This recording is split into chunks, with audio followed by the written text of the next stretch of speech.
What is happening, sports fans? Back with you. It's your main man, Matt, from the DFS 5-pack here with my main man, the DFS Patriot. It's still Friday, March 4th. We just got done talking some hoops. Now it is the highlight of your week. We're here to talk some MMA. And yeah, I still don't know what the hell we're talking about here, but it was fun to slate down with you last week. So let's get after it again. Yes, sir. Yeah, I'm excited. It's a pay-per-view card. So it's gonna be a little bit more difficult to watch. Can send some things your way in the Discord if you want to watch it. Just hit me up. But we got a 6 p.m. start time for the early prelims, and then we have an 8 p.m. for the prelims, and the pay-per-view begins at 10 o'clock, all Eastern Standard Times. So a little bit of a later one tomorrow. Yeah. So the pay-per-view always starts at 10. Okay. So with a pay-per-view card, they always have an early prelim, which is like 4 fights. And then they have the prelim, which is 4 fights-ish. And then the main card, the pay-per-view card, is a 5-fight card. So in the pay-per-view card, and we'll go over this, there's two 5-round fights.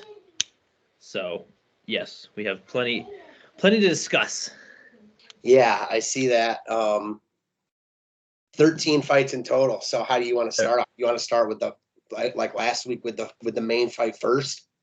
Yeah, we can do it either way. I mean, there's a lot of names here that are really hard to pronounce, and I'm going to screw them up. So just full I feel like even though I don't even know these guys, I'm going to pronounce things better than you. Yeah, dude, English is not my forte. So let's just. I feel like we should start from the bottom up, like the first fight. So the Turner, first fight of the night, the opening Malarkey fight. They're not first, are they? I see that. I see there's 2 fights at 6 o'clock. Oh no! So that just means they're on the early prelim card. That's not the order that they're in. Okay. So the first fight is Jacobian, what's his name? Selekian or whatever the hell, however you pronounce that last name. Yeah, that one's a tough one. Olashizu or something. Yeah. We call it Holy Boo Boo Boo. Yeah, I get that. So Jacoby's a -200 favorite. I see that. Yep. Yeah. So I'm pulling up the odds for you guys too as you're going over it too. So this fight, it's a weird fight. So like Jacoby's a heavy favorite, and rightfully so. He's more of a control type guy. And I'm just gonna call him Mikhail because that's his first name, because that's just a hell of a lot easier. The man has rocks in his hands. So like the power in his hands is frightening because of the fact that it's gonna take one solid hit, and Jacoby's on the wrong side of his MMA career. Like he's gone over his peak, but he's still very a strong fighter. Hey buddy. Sorry, hold on a second. No, you're good.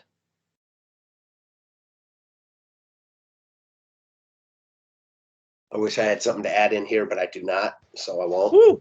All right, so here I am. Sorry about that, guys. The glory of my 3-year-old having no conceptual knowledge of what I'm doing at this time. Hey. So again, Jacoby has a slight reach advantage in the fight with a 2-inch reach advantage. The difference here is going to be is if Mikhail can strike, and if he can strike him, if he can get him. Because if he's able to strike, there's huge upside, right? Because obviously you have the underdog here, the striking upside. Personally, I am siding with him on this side of the fight just because of the upside. And you can see here in his wins, right? When he wins, he wins. But when he loses, it's a low score. So he's a real GPP dart right here. But I do actually like him to win this fight outright. Okay, I respect that. I'm going to look up ownership real quick. These are the big boys, the light big boys, if you will. So the 205 cappers. So it looks like your boy is not getting a lot of ownership, and who's he fighting? Dustin Jacoby. And it looks like Jacoby is getting quite a bit of ownership. So. Yep, and I mean, like I said, I get it because this is what he's gonna do here, right? He's gonna want to strike. He'll get you in the occasional takedown, but he just I don't know. I have a feeling that he's gonna get clipped because Jacoby is very he'll throw himself out there. He's aggressive, and all it's gonna take is one slip up, as we've seen. We saw it last week, right? One slip up. Bobby Green slipped on a move, and Islam Makhachev just put him in a cup, and that was it 35 seconds into the fight. Like, it was just insane. Yeah, I mean, I feel like you could say that about any fight, though. Yeah, but what I'm saying, like, this guy, for his division, has extremely, like, rock hands. Not the non-Jacoby guy. Not Jacoby. All right, well, I'm with it. I mean, I think you're getting ownership leverage, which I'm always about. You think he wins outright? I think he wins outright. Yeah, so that's all you really need. I mean, what's the next fight on the docket? Is Devonte Smith and Klein. So this is two guys that are both coming off losses, and quite frankly, they're both coming off bad losses. Smith from Philly, right? From the Eagles? Slightly different. Okay, yeah. So, you know, he got knocked out pretty handily against Malarkey last time in his fight. But Malarkey's a dude. So, like, it's not like one of those ones where you're like, wow, that shouldn't have happened. Like, he's a dude. For sure. And then on the other side of the fight, Klein. So this is a guy who he was fighting in the 145s. He is now gone up to the 155. So he's had to put 10 pounds of weight on. Again, you know, when he wins, he knocks you out. He'll just knock you flat out. But when he loses, again, you know, most of his losses have become because, again, he's made a bad decision. His guard is not as strong as it should be. So, you know, he'll get taken down and controlled. And obviously in his last fight, he got subbed out. But, you know, where his power comes is his ability to leg kick, and his way to set up his head kicks as well is super strong. So the big thing with these two guys is that they're gas tanks. Like, if this fight hits the third round, like, this could be one of those where we're all just standing around and, like, hoping someone throws a punch. So it really kind of hinders. Like, if you think this fight is going to go, you know, before the end of the second round, then you're obviously getting someone with high upside here. I just don't know if I trust this fight from a DFS standpoint. It's a tough one to target for that sole reason. I don't know what the outputs will look like for both of them. Fair enough. I mean, you can't play everyone, so it does look like one that is easily avoidable, considering that it's a small favorite. You said you don't have a strong inclination. You could see kind of this fight stalling out a little bit. So, right. And I mean, if I was to guess, I would say Smith wins. That's where my lean is, but I don't have a super strong lean either way. Like, it wouldn't shock me if Klein pulled it off. Yeah, I get that. I mean, he's only a small favorite, so it makes sense. Yeah. All right. So the next one is Tim Elliott and Ublikov. So this is one right here where, I mean, I think the favorite here is going to win. You know, Tim Elliott, again, he's another one of those guys on the wrong side of his career. You know, has not performed well lately. You know, his tank, like, he'll go bananas for 2 rounds, like trying to grapple you, trying to, you know, strike with you, trying to do everything he can. But then, you know, by the third round, he's a guy who's, like, completely gassed. So his cardio's been in question for quite some time now. It's a weird DFS fight because, you know, what's his face? He doesn't Tigor does not, like, he doesn't do anything to wow you. And at a 9K price tag, there's so many better options from a DFS perspective that will help you, you know, rather than hurt you. Like, he's not one of those guys that I'm targeting in that upper tier because I just don't see the upside of that price tag for him to pay it off. Does look like a lot of people are agreeing with that, and he's coming in as one of the lower-owned expensive fighters. Yeah, I mean, it's weird because he has strong upside. You know, he's able to clench when he gets him on the ground. You know, he's able to, you know, land some back and forth, but, like, it's not enough at that price tag. Like, I feel like this fight should have been priced similar to the Smith-Klein fight, where it's like, you know, 86 and 77 range. Rather than this discrepancy that you have here. So, like, while I think Tigor still wins, I don't love this fight from a DFS perspective. Fair enough. Let's move on then. All right, so the next one is this is going to be a quick fight. Kelleher and Nirmagamenov. Okay, so I'm going to put this really simple. This one is the biggest odds on the slate by a lot. I mean, correct, and it's for Nurmagomedov is minus 1,200 here. Yeah, so he opened at minus 650. Okay, I mean, this man, he's a problem. He's a problem for the division. You know, in the featherweight division, he's a problem. He's got a 3-inch reach advantage against Kelleher. You know, his takedowns, like, he is an animal. Like, you get up, he takes you right down. Like, he's going for you, he's controlling you, and he's subbing you. Like, it's that simple. So you're gonna get the control time, you're gonna get the takedown points. He'll strike, like he's gonna butter you up a little bit, but he's not gonna strike you into a win. He's gonna get you to the ground, and he's gonna sub you out. And this fight, to me, the biggest question is, does he pay off the 9,600? It's not. He's gonna win. He's gonna win inside the distance.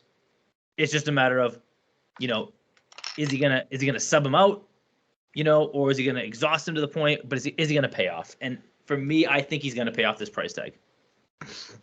Yeah, it sounds like you like him a lot. As far as ownership goes, I'm sure he's probably the heaviest guy, or one of the heaviest besides RDA. I mean,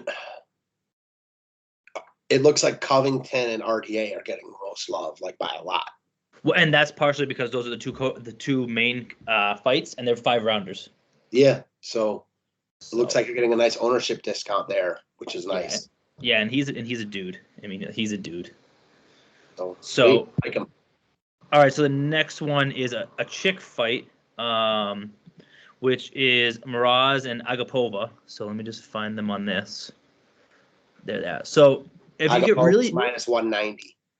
Yeah. So if you get really bored, look up Marazz on Twitter. She has been talking so much trash via Twitter. Like, these two have been going back and forth all week. There's a lot of bad blood. So if you get really bored and you want to go look for something funny to watch, that's the go-to move here. That's hilarious. So you said Agapova's the favorite.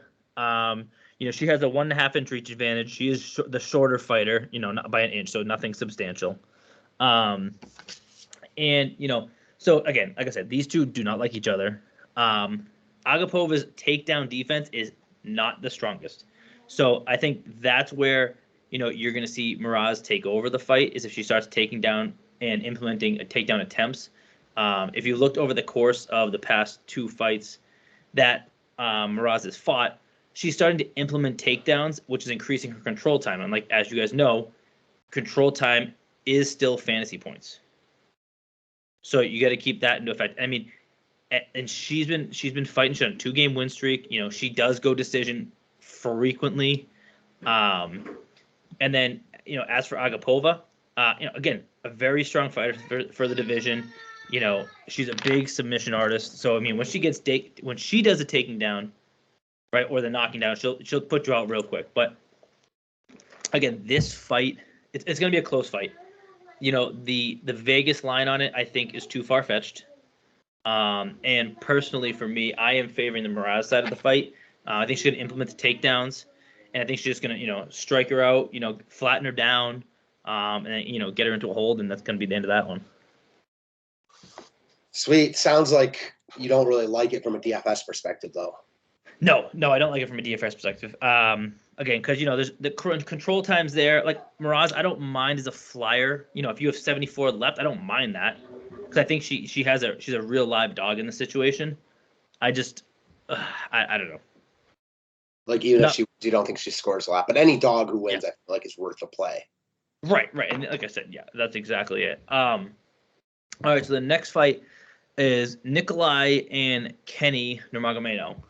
And Kenny Nzeku, my bad. And Nikolai, I can never pronounce his last name, so I'm not even going to try. I just call him Nikolai. So, here we go. This is another big boy fight, 205. Kennedy has the 5-inch reach advantage and the 5-inch height advantage. So you think, right off the bat, that's big. And it is a big advantage. But Kennedy just got knocked out real bad his last fight. Didn't look good. Got knocked out real quick. And before that, the guys that he's fought prior to that, they're not anything special. So you're not afraid of those guys. Where Zhang is a dude. He's a dude in the division. Similar to Nikolai, who's also an up and coming dude in the division. So again, from a DFS perspective, it's a hard fight, but this is a fight I think in GPPs you have to have either split exposure to, or you pick a side and you run with it. So for me, personally, I think Nikolai's going to win. I think he hits harder. I think, quite frankly, his technique is better. He has takedown upside, which he's able to implement. And Kennedy, when we've seen him on his back, he just does not do well. So at 7,800, he's one of my favorite dogs on the slate. I get it. I mean, a small dog, but again, Right. under 8K helps you get up to the guys you really want. So makes a lot of sense. Yep. All right. So the next one is Rodriguez and Jiang. Where is that on this thing? Oh, yeah. Fiziev is not there. All right. Here we go right here. So female fight. This is going to be a stand-up fight. A lot of volume between the two of them. Rodriguez has the definite power advantage in the punches. However, Jiang has the speed advantage. So this is a fight that I can strongly see going decision. Like, I don't see someone knocking someone out in this fight. It would be more surprising than not. So you have Rodriguez has the height advantage. She has the reach advantage slightly. But Jiang, she's a solid technical fighter. And in a decision type situation at 6,900 in a cash game, I think she can be really helpful for you to get to those top tier studs that we touched on a few of them, and we'll continue to touch on. But I do think Rodriguez wins the fight. Yeah, it does look like that Rodriguez is not getting a lot of love at that price point. Yeah, she's too steep. Like if you look at her tags, like decision, and this is 5-rounders, so like she's been main events, so it's like 5 rounds, and she's only putting up 89. Like, if she wins, like it's gonna be like I think probably the 70 to 80 range. At 9,300, it just doesn't do it for you. I got that. Yeah, I mean, and again, I don't expect Jiang to win, but I don't expect her to get KO'd again. As far as she's got rocket hands. Again, we talked about this, but all those other wins right here, like look at that streak prior to that. Like she can fight, and I think that while I don't think she's gonna win, I do think she is a strong cash candidate. Sweet, sounds good to me. All right, and then the next on the docket we have is Mr. Turner and Malarkey. Which Turner's Malarkey minus 55. Yeah. So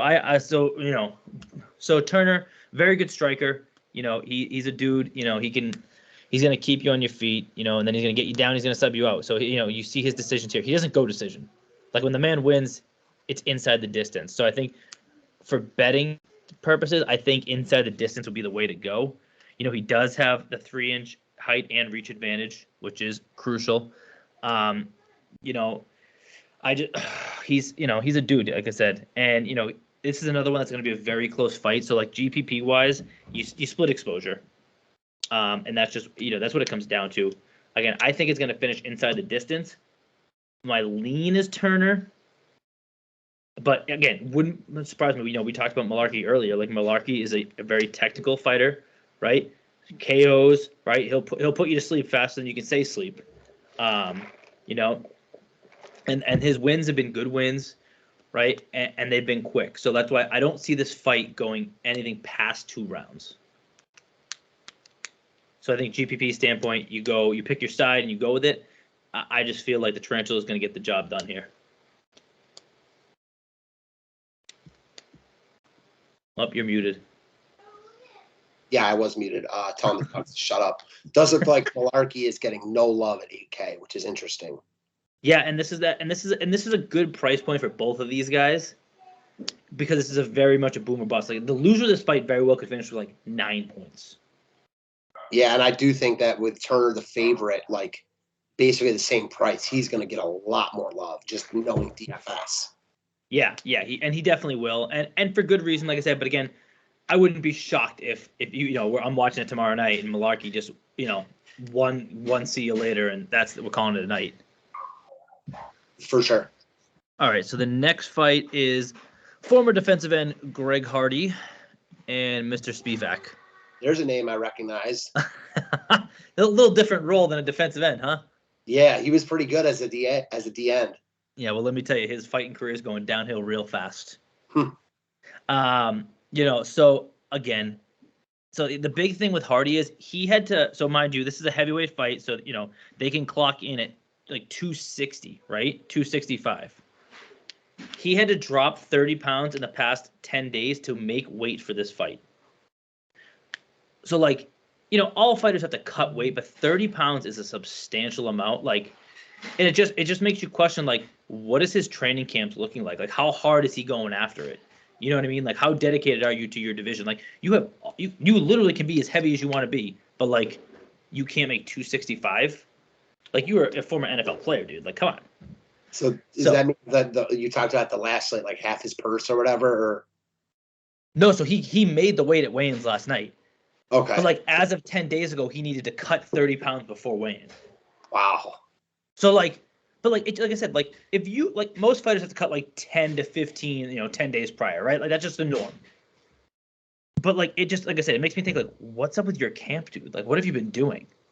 You know what I mean? Like how hard have you been training that you were essentially 290 plus?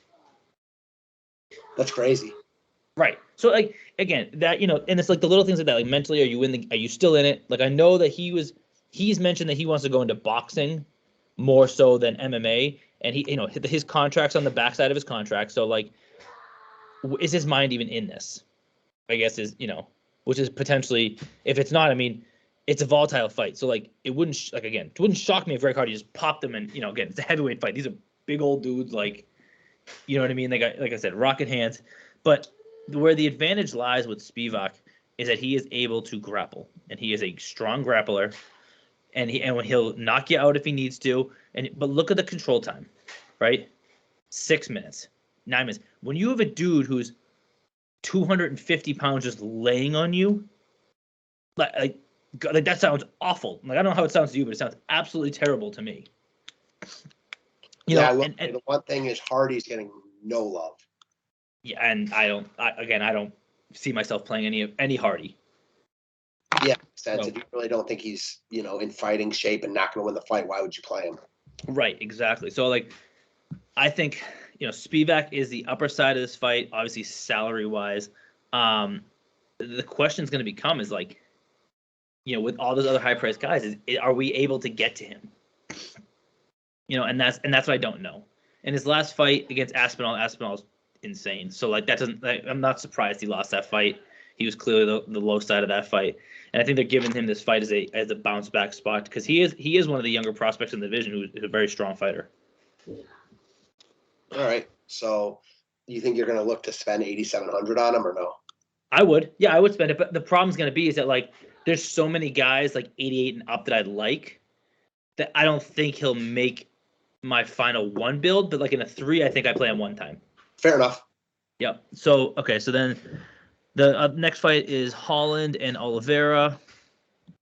Okay, so Holland is the heavy favorite in this fight. I think he's what, -2? Is it 220? I see him as -400. Holy okay, so that jumped because he was -2 something as of Thursday. So -400 on Bovada right now. Wow. Okay. Wow. So yeah. So I mean, Holland's definitely the A side of the fight. Like he is the better fighter. He's a stronger fighter. Again, he's got the 5-inch reach advantage, the 4-inch height advantage. So like, it's all there. His last fight was a no decision. That was an injury. So that was they called the fight, no big deal. And prior to that, Vittori's insane. Brunson, he got, that was a 5-round mainer. Same with the Vittori fight. So, like, those are two very strong guys. Vittori lost to, Israel Adesanya probably 6 months back now. So, like, there's no slouches in those two. DFS-wise, it's hard to play Kevin Holland again at this price point just because, the floor is low.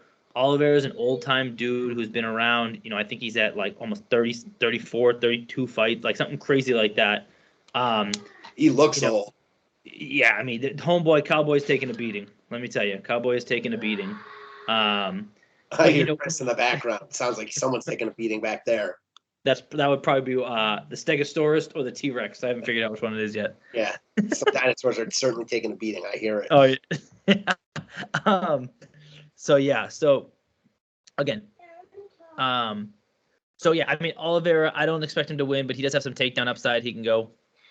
So yeah, so I mean, I think Kevin Holland is the clear cut side on this betting wise. He's a clear cut side. I don't like this fight from a DFS perspective, though. I just think that there's too much unknown with this fight, and there's plenty of other spots. And with 13 Sounds fights, like just one of those things where you like other spots more. Yeah, exactly. That's exactly what it is. So the next fight is Mitchell and Barbosa. Again, Barbosa is one of those old school dudes. 8,300, 7,900 fight. You know, he's been around. He's been around for a long time. 33 fights is a hell of a career, you know, in the UFC. But Mitchell's pace is incredible.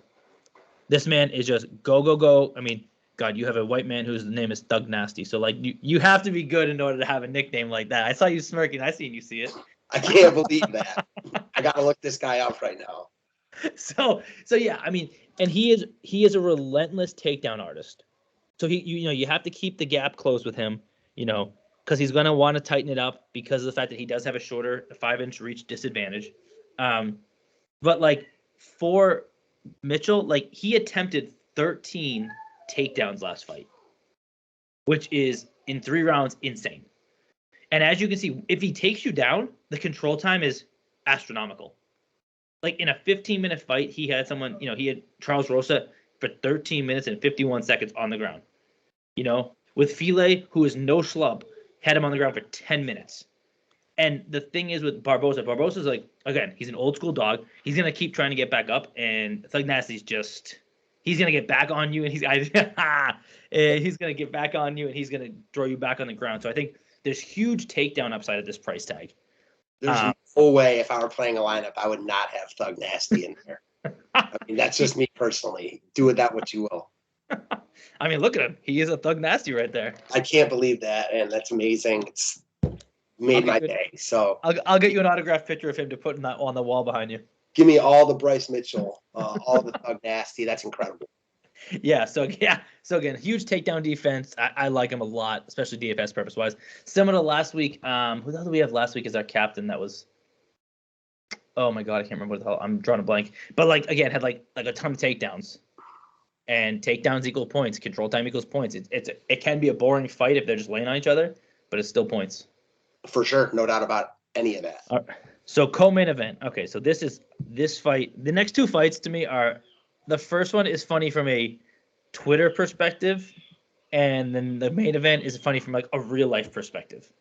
So, you have Monkano and Dos Santos. Okay, so originally Dos Santos was supposed to fight Fiziev. Fiziev is a top tier in the division. He got COVID, so he was ruled out on Tuesday. So Dos Santos is on Twitter like, hey, like someone fight me. Like I'm not trying to like lose a co-main event in the pay-per-view. Like that's bigger money than just any other card.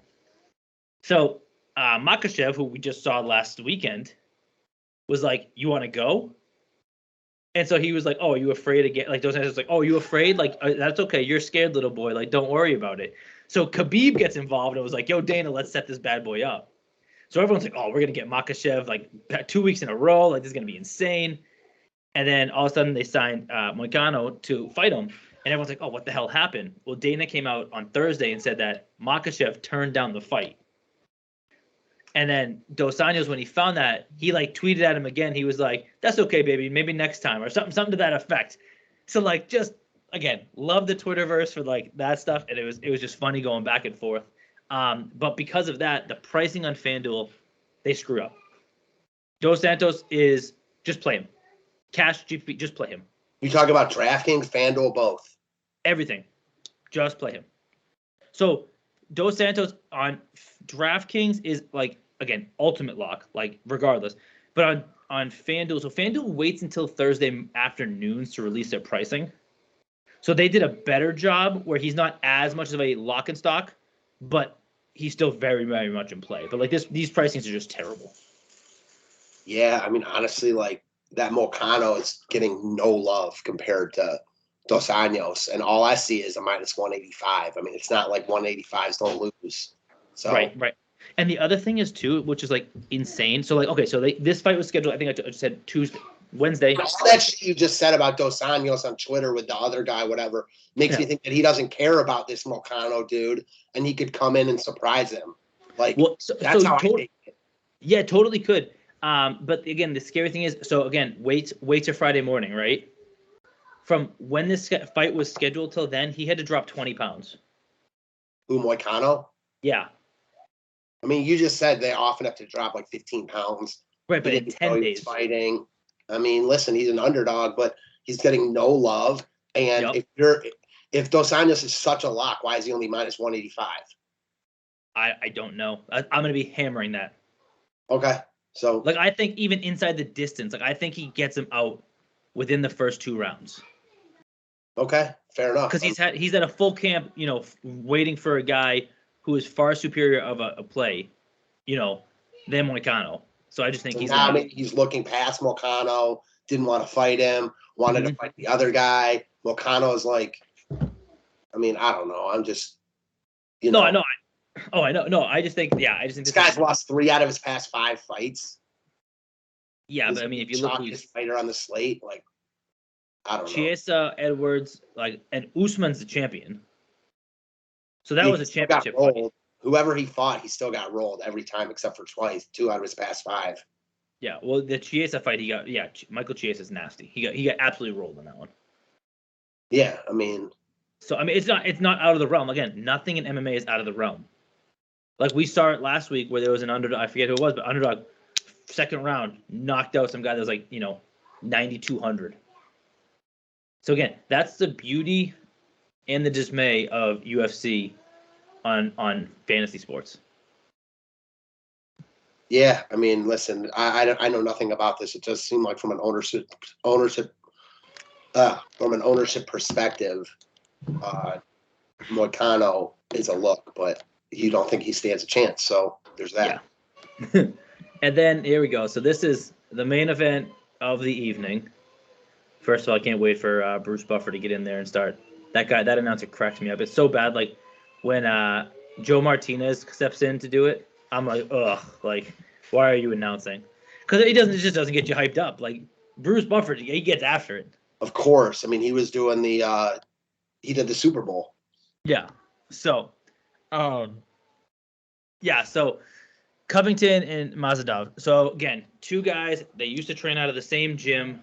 Covington thought and knew that he was hot shit. He was the next best thing. It's Michael Buffer, anyways, not George Buffer. Mike, what did I say? George. I'm like, who's he talking about? Yeah. You know who I meant. Mm-hmm. So, anyways. So same gym. Covington left. Mazzadav was not happy that he left. Called him out.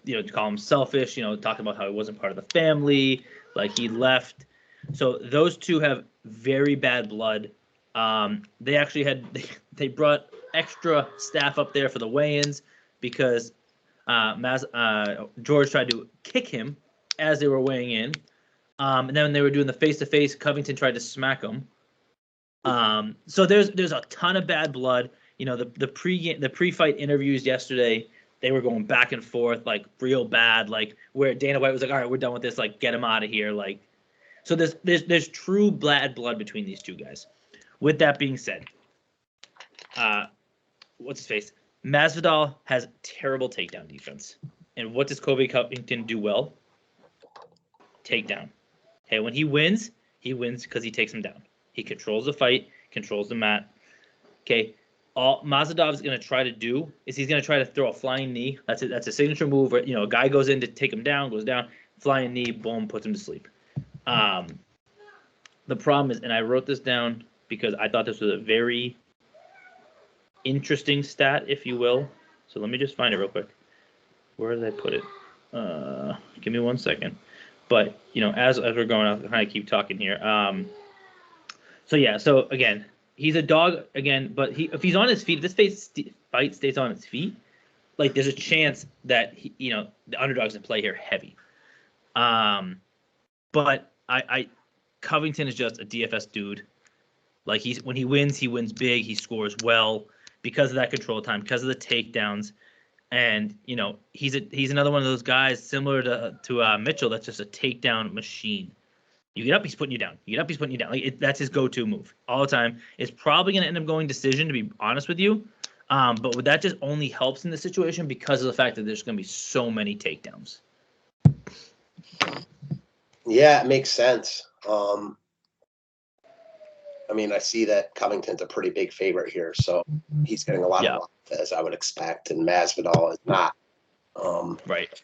Both guys will get love, though, because it's the main event, as you mentioned. Right, and 6,800, if it goes decision, like he can still score very well and still be optimal, even if he loses. Amen. But the fact I found the stat. So Masvidal, okay, so he has faced 5 different fighters that will attempt over 10 takedowns per fight. In those fights, he's 1-4, and Covington averages 16 takedowns in 25 minutes. So there's that. So like there's that piece, and like they train together, like they know each other, so like, that could be an upper hand to Masvidal. I don't like Covington because I think he's a cocky prick. But with that being said, I think I don't see him losing this fight. Yeah, I'm with it. From a DFS perspective, it probably means you like him if you think he's going to win the main event. Yeah, and again, you have the 5 rounds. Most of his fights go decision. The takedown upside, yeah, there's a lot to like. So if you're building one right now, where are you going? If I'm building one right now, I'm going to go. I hate when they do this. They do it by fight number instead of salary. If I can do, I'm going to try this. I don't think it's going to work, but I'm going to try it anyways. So, Nurmagomedov, Covington, Mitchell, let's see, Dos Santos. Who else do I want? What do I have left? 77. That's a lot better than I thought I was going to have. I'm going to go. Yeah, I like that. I like that right there. Or the other part of this, and I just want to see what this does real quick, because these two, I think they win, but they're very hit or miss. They could put up zeros. Is Jiang, and 85 gets me who? Oh, I like that too. Yeah. I think you could, I mean, either one of those, if I'm running a 3 max, like I'm going to start with these 4 guys up here, and then I'll start playing with this where I go Jiang, Smith, and then, and then I go, the upside one with, Kenny and Mike. And then, I mean, if I wanted to, because there's like nothing up here that I want. So, like, even I can't get to Spivak unless I go Kelleher, but Kelleher's not going to score a single damn point. So even if you stack the main event, I don't even like that because I don't like Dustin Jacoby. Yeah, you can't even get Spivak. No, because I'm 100 off, and then I'd have to get off Thug Nasty, and you would be very upset with me. No, I would not do that. So yeah, I think you start like any build. I think you start with Nurmagomedov and Covington as your top tier cash studs. Dos Santos again, I think is a lock regardless of what you're playing. So I think I would personally start with those 3, then you can build from there. And from those 3, if you wanted to get rid of one, I would say it'd be Covington. But I don't feel comfortable in that as well.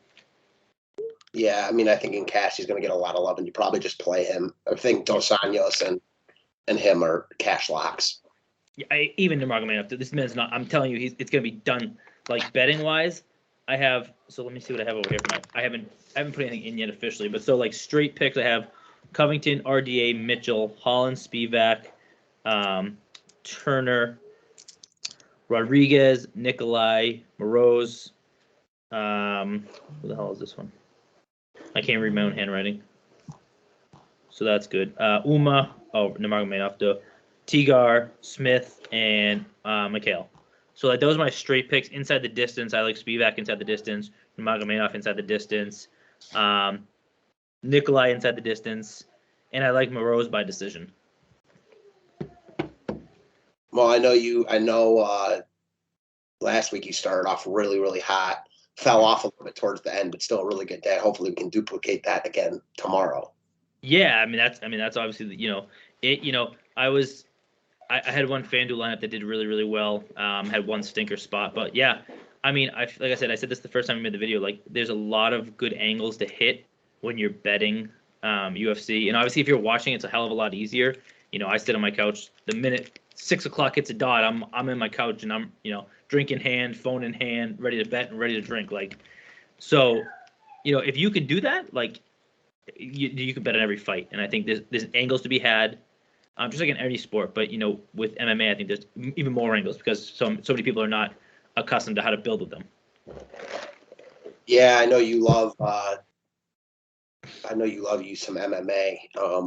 And we got that's what seems like a really nice card tomorrow. You might even get me to watch after making these videos. I just hate not having anything to add, so I'll have to at least step my game up a little bit in that regard. Hey, let's just say if we were doing the LOL stuff, I'd be sitting here like, yeah, nice.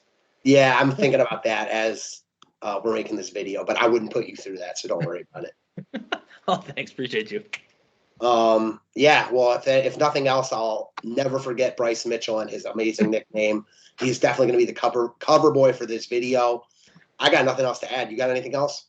No, if you guys have questions, again, Facebook or the Discord, and please drop comments. Let us know how you like them. If you don't like it, tell us. If you like it, tell us.